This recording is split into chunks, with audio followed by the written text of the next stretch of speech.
एक बंदा जब ऑनलाइन बुक स्टोर का आइडिया लेकर आया तो सभी लोग उस पर हंसे, उसका मजाक बनाया। पर जिन लोगों ने जेफ का मजाक उड़ाया था उन्होंने फ्यूचर नहीं देखा था, जेफ ने देखा था। तो यार जब लोग तुम्हारा मजाक उड़ाने लगे तो समझ जाना तुम सक्सेस के रास्ते पर चल पड़े हो। बट एक ही शर्त है, रुकना मत। तो यार आज मैं आपको इस जिद्दी और पागल बंदे के कुछ बिजनेसेस और इन्वेस्टमेंट के बारे में बातें शेयर करूंगा और उनके बारे में सुनकर बस आप एक ही बात कहोगे, वाह।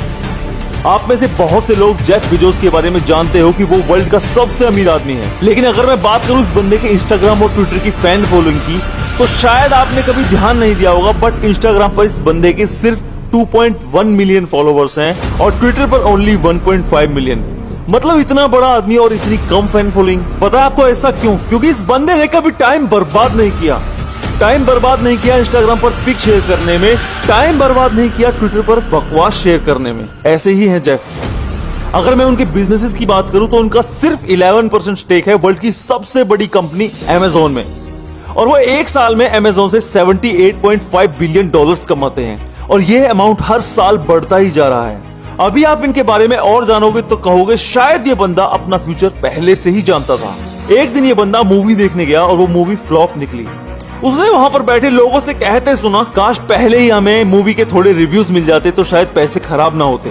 उसने देखा कि इंटरनेट पर पहले से ही एक IMDb नाम की वेबसाइट है जो मूवीज के रिव्यूज बताती है। जेफ को यह कॉन्सेप्ट बड़ा ही क्रिएटिव लगा और जेफ ने इस कंपनी को 55 मिलियन डॉलर्स में खरीद लिया। आज इस वेबसाइट की रैंक पूरे वर्ल्ड में 64 नंबर पर है और ये वेबसाइट डेली के करोड़ों रुपए का रेवेन्यू जनरेट करती है। इस बंदे ने हमेशा अपनी इन्वेस्टमेंट एक क्रिएटिव आइडिया में की है जो कि आज भी जेफ को डेली के करोड़ों डॉलर्स देती है। इसके बाद एक और न्यू टाइप का कॉन्सेप्ट आया कि वेबसाइट की रैंक पता करना है। इट मींस कौन सी वेबसाइट वर्ल्ड में कौन से नंबर पर आती है। इस बंदे ने फिर से अपना दिमाग लगाया और सोचा कि आने वाले टाइम में लाखों वेबसाइट्स डेली की बनेंगी तो वो अपना रैंक भी चेक करा करेंगे। मींस उनको अपने आप ही इस वेबसाइट पर आना पड़ेगा।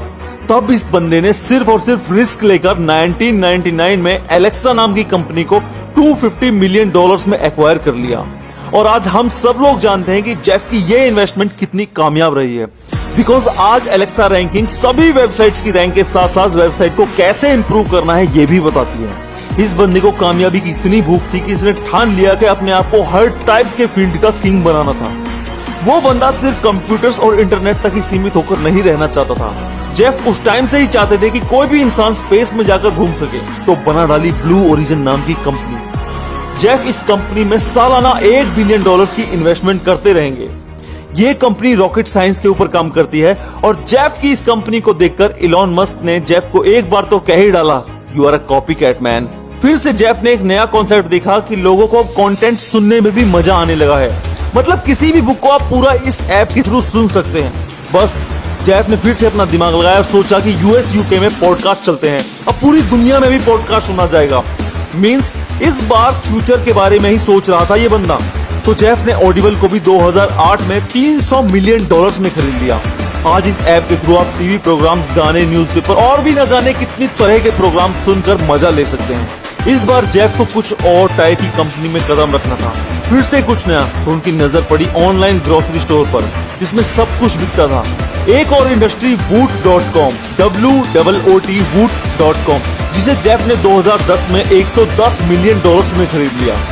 जैसे इस बंदे को सब कुछ पता ही चल रहा था कि कौन सी मार्केट या इंडस्ट्री फ्यूचर में ज्यादा बूम करेगी, उसी इंडस्ट्री पर जाकर हाथ मार देता था। आज woot.com पर अगर आप कोई भी ऑनलाइन शॉपिंग करते हैं तो सिर्फ 2 घंटे के अंदर अंदर आपके घर पर वो डिलीवरी कर दी जाती है। इस बंदे ने एक दिन देखा कि लोग न्यूज भी बड़े मजे लेकर पढ़ते हैं और खुद जेफ भी न्यूज के बड़े दीवाने हैं। और इसी दीवानेपन में आकर उन्होंने 140 साल पुरानी कंपनी वॉशिंगटन पोस्ट नाम के इस न्यूज़पेपर को भी 2013 में 250 मिलियन डॉलर्स में एक्वायर कर लिया। आज तक इस न्यूज़पेपर को 69 पुलित्जर पुरस्कार मिल चुके हैं और ये कंपनी अमेरिका की मोस्ट फेमस कंपनीज में से एक है। ज्यादातर जेफ ने उन कंपनीज पर नजर डाली जिन पर लोग ऑनलाइन ज्यादा आते हैं, बिकॉज उन्होंने देखा था कि लोग कैसे धीरे धीरे ऑनलाइन मार्केट की तरफ शिफ्ट हो रहे हैं। जेफ ने लोगों की नस पकड़नी स्टार्ट की और हर एक ऑनलाइन फील्ड में झंडे गाड़ने स्टार्ट किए। उन्होंने देखा कि जब सब कुछ ऑनलाइन बिकेगा तो फैब्रिक क्यों नहीं। और एक और कंपनी पर उनकी नजर पड़ी, वो भी कुछ ऐसा ही काम कर रही थी। उसका भी ऑनलाइन कपड़े बेचने का ही काम था। बस फिर से जेफ बाबा का दिमाग घूमा और लगा दिया बनिया का दिमाग और कर लिया इस कंपनी को भी अपना। दोस्तों जेफ बेजोस आज तक 95 कंपनीज को एक्वायर कर चुके हैं और अभी भी करने में लगे हुए हैं। इसे कहते हैं भूख, असली भूख, सब कुछ निगल जाने की भूख, आगे बढ़ने की भूख। क्या है तुम्हारे अंदर ऐसी भूख? मुझे कमेंट सेक्शन में बताओ अगर तुम्हारे अंदर भी ऐसी भूख है। भर दो पूरा कमेंट सेक्शन अपनी भूख से। और यार अगर वीडियो जरा सी भी अच्छी लगी हो ना तो एक शेयर करके मेरी मेहनत का फल बस मुझे दे देना। और अगर नए हो तो सब्सक्राइब मारो और मोटिवेशन की नोटिफिकेशन भी ऑन कर लेना।